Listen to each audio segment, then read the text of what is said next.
Berikut cara nonaktifkan fitur verifikasi 2 langkah pada akun Google kita lewat HP. Langsung saja klik ikon atau foto profilnya.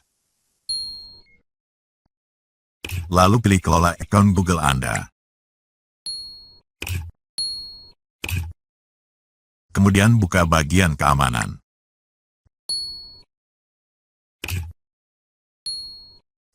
Lalu tap verifikasi 2 langkah. Lanjutkan.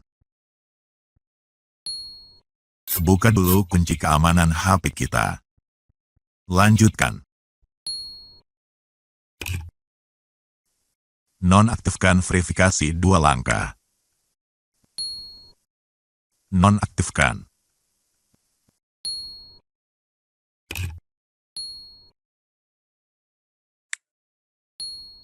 Nah, berhasil. Maka terhitung sejak saat ini, setiap selesai masukkan sandi atau password untuk login lewat PC atau komputer, sistem tidak akan meminta kode verifikasi lagi alias akun Google kita akan langsung terbuka.